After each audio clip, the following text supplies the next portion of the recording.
Hey everyone, welcome back to my channel. I'm Neil and I'm really excited to share today's video with you.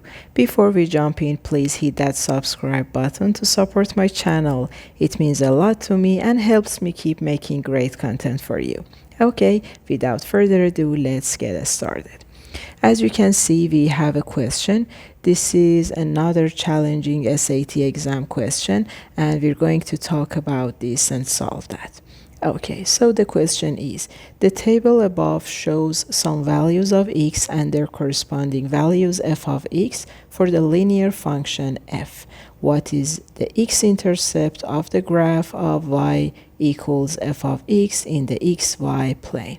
Okay, so we know that this is some points that lie on linear function f. So you know that when you have some points lie on the line, so you can write the equation of that line.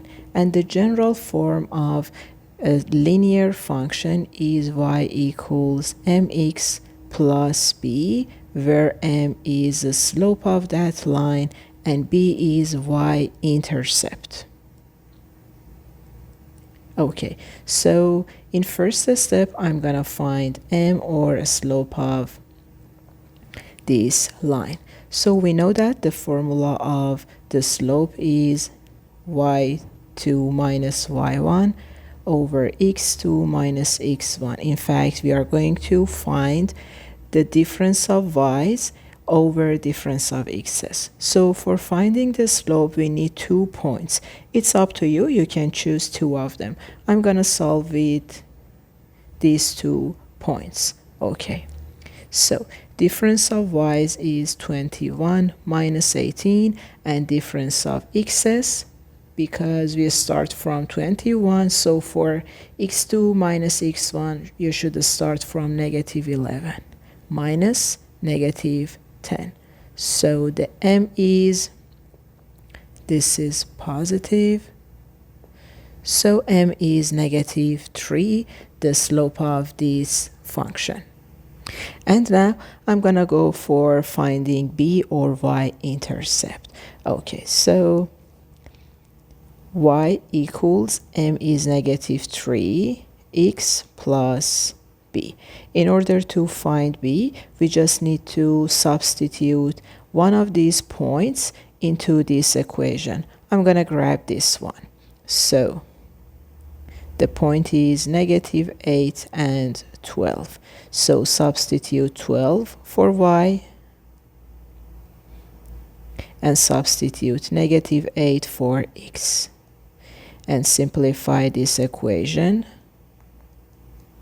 And b is going to be negative 12. So we can write our equation negative 3x, and instead of b, we have negative 12. Okay. So this is the equation of f of x. And now the last step is to find x-intercept. What is x-intercept?